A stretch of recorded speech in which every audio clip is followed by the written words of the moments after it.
दोस्तों मैगन हुसेल द्वारा लिखी गई बुक के द साइकोलॉजी ऑफ मनी। दोस्तों मैगन हुसेल ने इस बुक को बाकी किताबों से बिल्कुल हटकर बनाया है, क्योंकि दोस्तों जहां बाकी किताबें अमीर बनने के लिए यानी पैसा कमाने के लिए स्टॉक मार्केट और रियल एस्टेट के बारे में हमें सिखाती है, लेकिन इस बुक में हर एक इंसान को उसके पैसे के प्रति बिहेवियर और एटीट्यूड के बारे में हमें दर्शाता है। क्योंकि दोस्तों आपका आपके पैसे के साथ जितना अच्छा रिलेशनशिप होगा आप उतने ही ज्यादा अमीर बनोगे। तो चलिए शुरू से शुरू करते हैं। दोस्तों यह बुक 13 लेसन में लिखी गई है और आज हम इस बुक के 7 इंपोर्टेंट लेसन के बारे में जानेंगे जो कि आपको अमीर बनाने में बहुत ज्यादा हेल्प करेगी।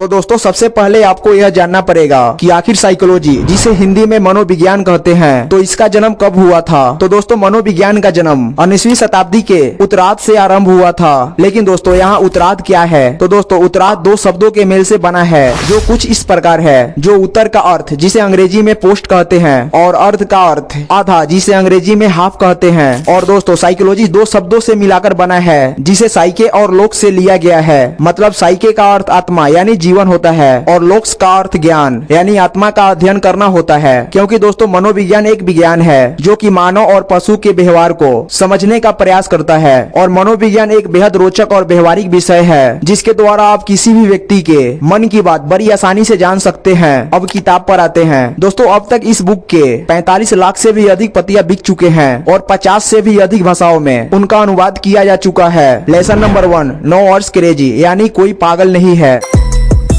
दोस्तों पैसे के बारे में अलग अलग लोगों के अलग अलग सोचने का भी तरीका होता है। जहां एक और कुछ लोग फ्यूचर के लिए पैसा सेव करते हैं और वही कुछ लोग सिर्फ आज ही में जीना पसंद करते हैं। लेकिन हमारे लिए जरूरी यह है कि हमें पैसों के बारे में अलग अलग दृष्टिकोणों यानी किसी भी वस्तु को हम किस तरह से देख रहे हैं और जो हमें सबसे अच्छा लगे उसे हम अपने लिए चुन सकते हैं। क्योंकि दोस्तों पैसों को मैनेज करने के भी कई अलग अलग तरीके हैं। क्योंकि कुछ लोग पैसे को बहुत सोच समझ कर खर्च करते हैं जबकि कुछ लोग बहुत ज्यादा ही खर्च कर देते हैं। वो जो भी है उनके लिए आज ही है और उनका मानना है कि कल किसने देखा है। लेकिन दोस्तों ऑथर हमें यहाँ पर बताते हैं कि कोई भी तरीका सही या गलत नहीं होता, लेकिन हमें एक ऐसा दृष्टिकोण यानी किसी भी वस्तु को ढूंढना चाहिए जो हमारे लाइफ स्टाइल और हमारे गोल के लिए अनुकूल हो, यानी किसी विशेष वातावरण हो। जैसे एक सर्वे में पता चला कि अमेरिका के लोग movie, video game, music, book के इन सभी को मिलाकर जितना पैसा खर्च करते हैं उससे भी कई गुना ज्यादा पैसा लॉटरी के टिकट खरीदने में लगा देते हैं। और इससे भी बड़ी बात यह है जो कि लॉटरी खरीदते हैं ना तो वो मिडिल क्लास के लोग हैं और ना ही वो अमीर लोग हैं, बल्कि वो सबसे गरीब लोग होते हैं। हालांकि वे लोग मूर्ख नहीं होते हैं। असल जिंदगी में आज की पीढ़ियां फिल्म देखने, लॉटरी का टिकट खरीदने और गेम खेलने के पीछे अपने पैसे का ज्यादातर हिस्सा खर्च कर देते हैं। और यह काम ज्यादातर वही लोग करते हैं जो गरीब लोग होते हैं, जिनके लिए एक इमरजेंसी में 10 से 15 हजार रूपए इकट्ठा करना भी बहुत बड़ी बात होती है।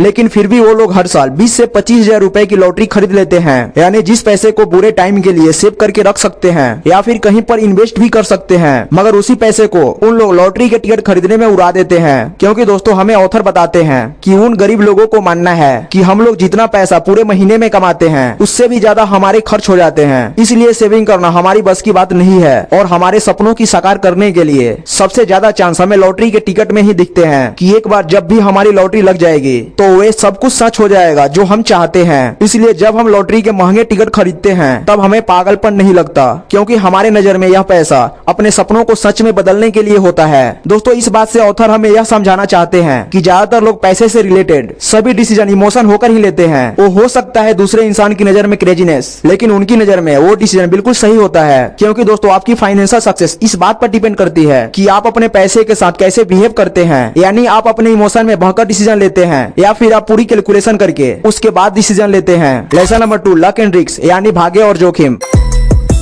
दोस्तों ऑथर कहते हैं कि ये एक गलतफहमी है लोगों की, पैसा कमाने के लिए सिर्फ कड़ी मेहनत की जरूरत पड़ती है। हालांकि दुनिया में कई ऐसे अमीर लोग हैं जो सिर्फ अपने भाग्य की वजह से ही अमीर बने हैं, जैसे कि रिच फैमिली में पैदा होना। लेकिन दोस्तों ऑथर यह भी कहते हैं कि सबका भाग्य एक जैसा नहीं होता और यही वजह है कि किसी को मेहनत का फल जल्दी मिल जाता है और किसी को बहुत देर से मिलता है, और कोई थोड़ी सी मेहनत करके भी अमीर बन जाता है और कोई सारी उम्र मेहनत करने के बाद भी गरीब रह जाता है। क्योंकि दोस्तों कोशिश से आपके नतीजे तय होते हैं, लेकिन किस्मत और जोखिम भी इसमें एक बहुत महत्वपूर्ण भूमिका निभाती है। इसी चीज को साबित करने के लिए ऑथर हमें बिल गेट्स की कहानी बताते हैं कि बिल गेट्स आज दुनिया के सबसे अमीर लोगों के लिस्ट में आते हैं। लेकिन साल 1968 में जब बिल गेट्स स्कूल में पढ़ा करते थे, उस समय पूरे वर्ल्ड में 30 करोड़ से भी ज्यादा उनके जैसे स्टूडेंट हाई स्कूल में पढ़ा करते थे। लेकिन पूरी दुनिया में लेक साइड स्कूल कुछ ऐसे स्कूलों में से एक थी जिसमें उस टाइम पर कंप्यूटर थे, और बिल गेट्स उन करोड़ों बच्चों में से एक थे जिन्हें उस टाइम पर कंप्यूटर का एक्सेस मिला। और बिल गेट्स खुद इस बात को मानते हैं कि अगर लेक साइड स्कूल में कंप्यूटर नहीं होता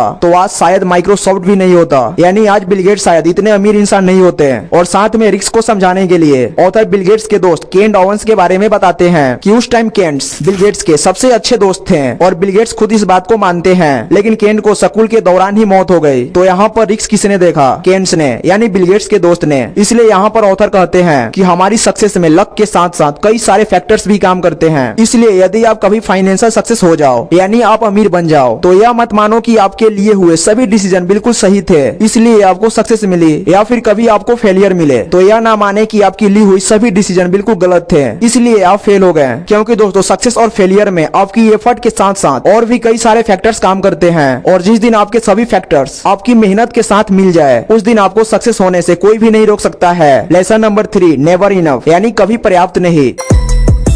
दोस्तों इस चैप्टर में ऑथर हमें पर्याप्त धन के बारे में हमसे सवाल करते हैं कि हमारे लिए पर्याप्त पैसे का क्या मतलब है, यानी कितना पैसा होना चाहिए। अब दोस्तों हर किसी के लिए पर्याप्त पैसा अलग अलग हो सकता है, क्योंकि कुछ लोगों के लिए पर्याप्त पैसा वह होता है जो उनकी बुनियादी जरूरतों को पूरा कर सके, जबकि कुछ लोग एक आरामदायक जीवन जीने लायक पैसे को पर्याप्त समझते हैं, और वही कुछ लोग इतना पैसा कमाना चाहते हैं कि वो जल्दी रिटायरमेंट ले सके। लेकिन जरूरी यह है कि हम भी यह बात सोचे कि हमारे लिए पर्याप्त पैसा कितना होना चाहिए, क्योंकि दोस्तों हम सभी को लगता है कि हम पैसे के लिए काम करते हैं, जिस दिन काम भर पैसा मिल जाएगी उस दिन से हम काम करना बंद कर देंगे। लेकिन ऐसा सोचना बिल्कुल गलत बात है। और ऑथर हमें एग्जाम्पल के तौर पे रजन गुप्ता की कहानी बताते हैं। दोस्तों रजन गुप्ता का जन्म कोलकाता में हुआ था। वो एक अनाथ आश्रम में पले बड़े थे, लेकिन फिर भी वो 40 साल की उम्र में एक बहुत बड़ी कंपनी का सीईओ बने। बात है साल 2008 की, जब उनकी नेटवर्क करीब $100 मिलियन से भी ज्यादा थी। यानी इतना पैसा होता है कि केवल अपने पैसे को बैंक में भी रख देते तो भी हर घंटे उनको 50,000 रुपए इंटरेस्ट मिलता, वो भी दिन के पूरे 24 घंटे,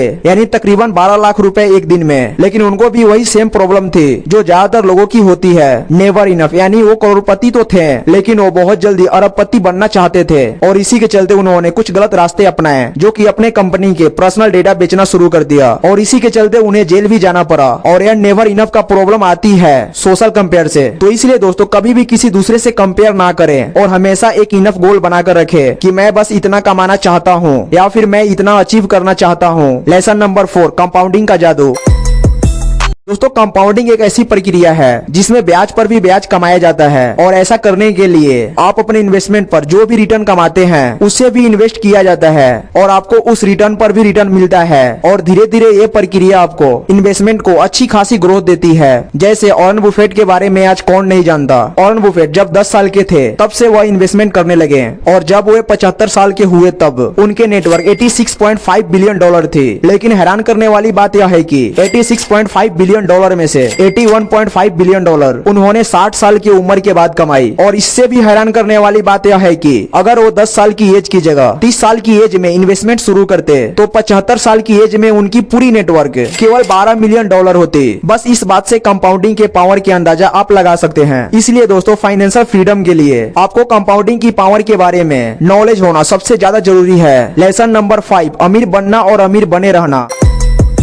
दोस्तों अमीर बनना फिर भी आसान है। आप मेहनत करके पूरी पावर लगाकर एक बार अमीर बन सकते हैं, लेकिन एक बार अमीर बनने के बाद हमेशा अमीर बने रहना बहुत ज्यादा मुश्किल होती है। और यही वजह है कि हर साल कई सैकड़ों बिजनेस शुरू होते हैं और कुछ ही सालों में वापस बंद हो जाते हैं। क्योंकि दोस्तों रियल वेल्थ हमारी कड़ी मेहनत, स्मार्ट निवेश और अच्छी फाइनेंशियल हैबिट की वजह से बनती है। और ऑथर यहाँ पर हमें बताते हैं कि शॉर्ट टाइम गोल नहीं बल्कि लॉन्ग टाइम गोल पर फोकस करनी चाहिए। लेकिन ऐसे फाइनेंशियल डिसीजन नहीं लेने चाहिए जो हमारे हमारे आने वाले कल के लिए मुश्किल पैदा कर सके। अब आप इस चीज को वॉरेन बुफेट और रजन गुप्ता के एग्जाम्पल से समझ सकते हैं। वॉरेन बुफेट ने अपनी पूरी जिंदगी में बहुत सारे फेलियर देखे, लेकिन फिर भी वो बिना पैनिक हुए धीरे धीरे करके अपने पैसे को बढ़ाते गए और फिर एक टाइम बाद कंपाउंडिंग ने बिलियनियर बना दिया। लेकिन दूसरी तरफ रजन गुप्ता जब बहुत सारा पैसा कमा लिया तब उनका मन में और ज्यादा पैसा कमाने का लालच आया और उन्होंने पैनिक होकर कुछ गलत कदम उठाए और फिर उन्हें जेल के सलाखों के पीछे जाना पड़ा। इसलिए दोस्तों, यदि आप एक बार अमीर बनने के बाद हमेशा अमीर बने रहना चाहते हैं तो आप कभी भी लालच में आकर गलत काम ना करें। Lesson number 6, tails you win.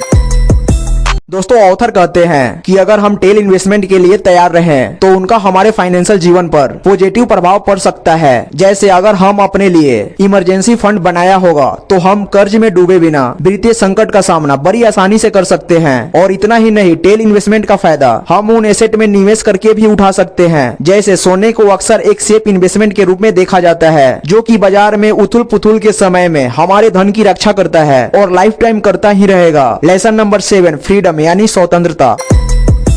दोस्तों, फाइनेंशियल फ्रीडम, जिसे वित्तीय स्वतंत्रता भी कहा जाता है, जो पैसे की चिंता किए बिना अपनी शर्तों पर अपना जीवन जीने का क्षमता है। इसका मतलब यह है कि आपके पास इतना पैसा हो चुका है कि आप अपनी बुनियादी जरूरतों और चाहतों को पूरा कर सके और अपने फैशन को भी फॉलो कर सके। और तो और वित्तीय स्वतंत्रता हासिल करने के कई अलग अलग तरीके भी है, जो कुछ लोग इसे समझदारी से बचत और निवेश करके भी हासिल करते हैं और कुछ लोग अपना व्यवसाय शुरू करके इसे हासिल करते हैं, या फिर कुछ लोग लॉटरी जीतकर इसे हासिल करते हैं। लेकिन दोस्तों, वित्तीय स्वतंत्रता अलग अलग लोगों के लिए अलग अलग मतलब रखती है, क्योंकि कुछ लोग अपनी पैसिव इनकम के सहारे जी पाने को वित्तीय स्वतंत्रता मानते हैं और कुछ लोग इसे जल्दी रिटायरमेंट लेकर आराम का जीवन जीने की क्षमता के रूप में परिभाषित करते हैं। और तो और कुछ लोग इसे पैसे की चिंता किए बिना जब चाहे जो चाहे करने की क्षमता को वित्तीय स्वतंत्रता मानते हैं। मगर ध्यान देने लायक यह बात है कि आपको खुद अपनी वित्तीय स्वतंत्रता को अपनी परिस्थितियों और गोल के आधार पर परिभाषित करनी चाहिए। तो दोस्तों, आज की book summary the psychology of money book आपको कैसी लगी कमेंट करके जरूर बताना। उम्मीद करता हूँ कि आज की वीडियो से आपको बहुत कुछ सीखने को मिला होगा। धन्यवाद।